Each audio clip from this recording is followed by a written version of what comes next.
One man conquered most of the known world before his 33rd birthday. He defeated enemy armies several times larger than his own, brought down the mighty Persian Empire, and inspired legendary generals for more than 2,000 years. But who was Alexander the Great, and how did he become history's most legendary conqueror? Today, we trace the blood-stained path of the boy king who wept because there were no more worlds left to conquer. Before we step onto the battlefield, let us examine why Alexander still captivates historians today. Across 12 years of relentless, agonizing warfare, across 22,000 miles of rugged terrain, Alexander never lost a single battle. Not once. He forged one of the largest contiguous empires the ancient world had ever seen, stretching from the shores of Greece and Egypt all the way to the distant rivers of India. He spread Greek Hellenistic art, science, philosophy, and language across 3 continents, fundamentally shaping the course of Western and Eastern civilizations. From Hannibal Barca to Julius Caesar and Napoleon Bonaparte, history's greatest military commanders studied his campaigns as the gold standard of warfare. Yet none of it seemed possible when he was born in a small, fractured kingdom on the rugged northern edge of the Greek world. Our story begins in the ancient capital of Pella in 356 BC. Alexander was born to King Philip II of Macedonia and Queen Olympias, a fierce and mystical princess of Epirus, who raised her son to believe he was directly descended from Achilles and Zeus.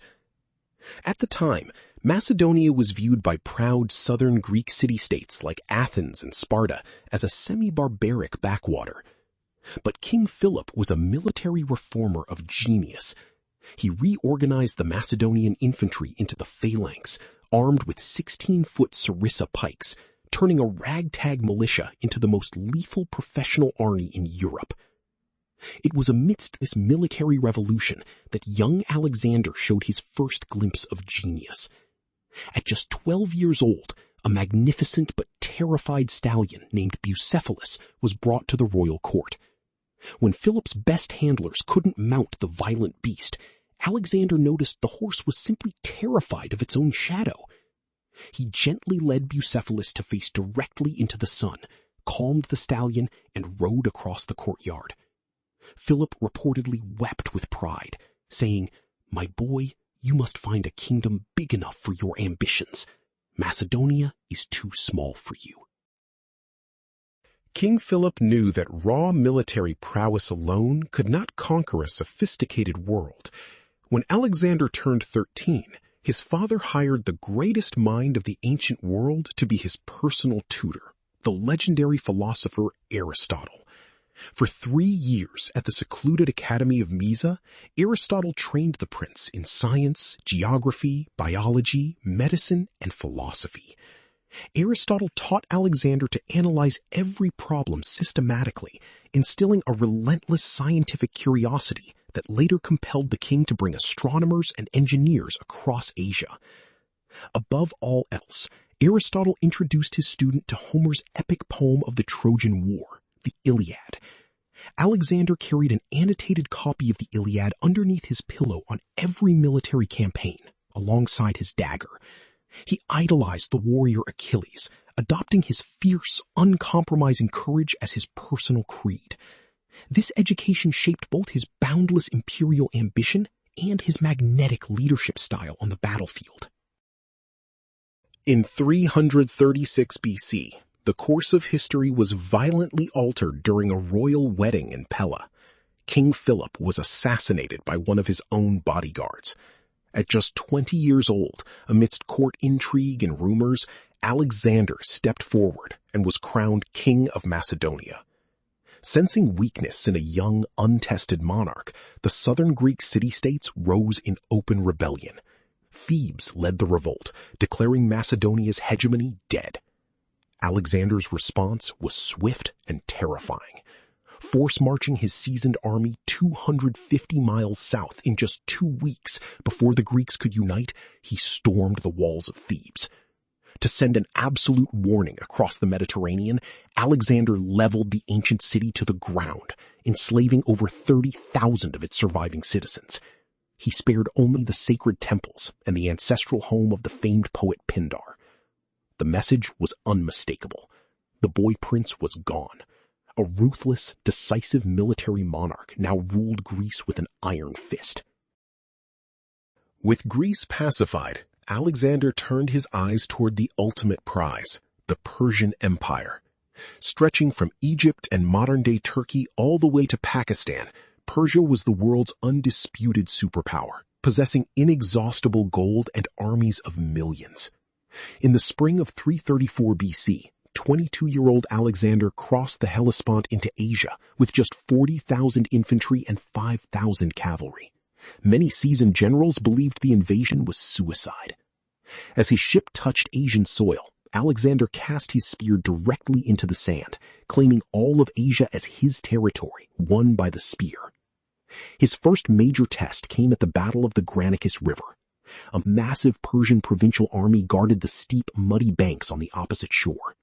Instead of waiting or executing a cautious flank, Alexander personally led his elite companion cavalry, charging straight across the rushing river into the teeth of the Persian cavalry. In the brutal hand-to-hand melee that followed, Alexander was surrounded and nearly suffered a fatal battle-axe blow to the head, saved only at the last second by his loyal officer Clytus the Black. The Macedonian cavalry shattered the Persian line, turning the battle into a decisive rout. The Battle of the Granicus proved that Macedonian steel could pierce Persian gold, and Asia Minor began falling to the young conqueror. By November of 333 BC, the Persian King of Kings, Darius III, personally mobilized an enormous royal army of over 100,000 men to crush the Macedonian invaders once and for all.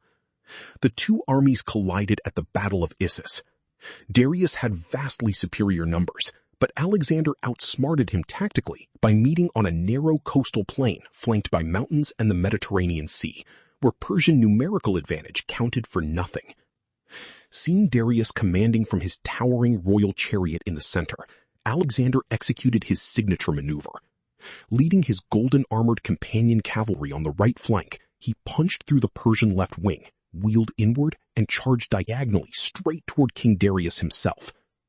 Facing the terrifying momentum of the Macedonian wedge charge and seeing his personal royal guard slaughtered right before his eyes, Darius panicked and fled the battlefield in his chariot. Seeing their god-king flee, the massive Persian army instantly collapsed into a panicked retreat. Alexander captured Darius's royal camp, including his family, treating the Persian queens with profound royal respect. Issus established Alexander as the master of the Levant. Before marching into the heart of Persia, Alexander needed to secure the Mediterranean coastline.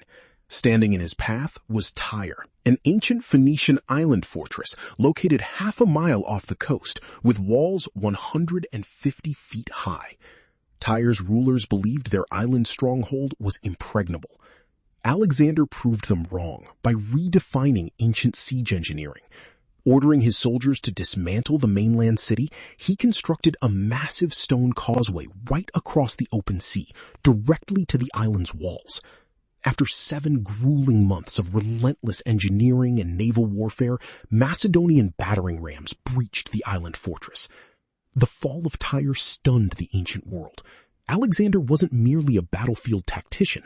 He was a master military engineer who would literally move the ocean to achieve victory. Following Tyre, Alexander marched into Egypt. Weary of 2 centuries of harsh Persian rule, the Egyptians welcomed the 24-year-old as a divine liberator. At the Oracle of Siwa in the Sahara Desert, priests proclaimed Alexander the son of Amun Zeus, and he was formally crowned Pharaoh of Egypt. It was on the fertile shores of the Nile Delta that he founded his most famous city, Alexandria, which became the undisputed scientific and cultural jewel of the ancient Mediterranean. In the autumn of 331 BC, the decisive showdown arrived. On the vast plains of Gaugamela in modern-day Iraq, King Darius assembled the full, terrifying military might of the Persian Empire.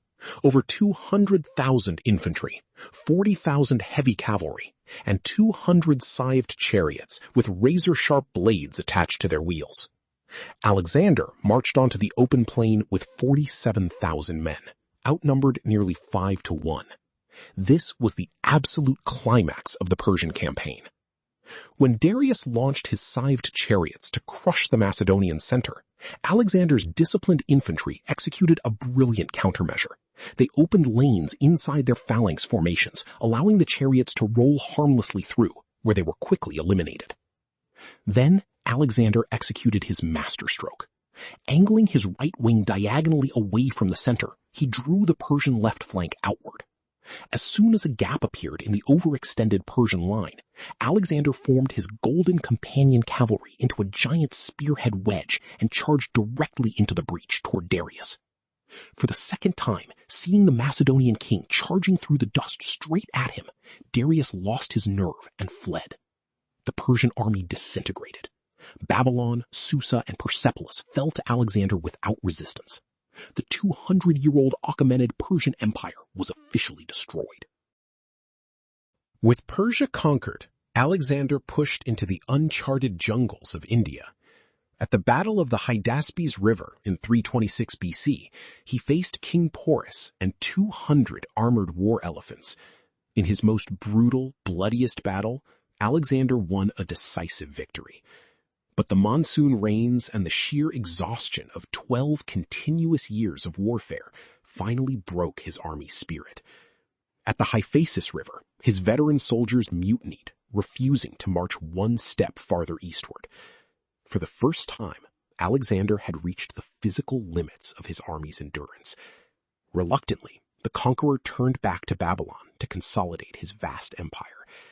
But in June of 323 BC, after a night of heavy drinking, 32-year-old Alexander fell violently ill with a sudden fever, likely caused by typhoid or malaria.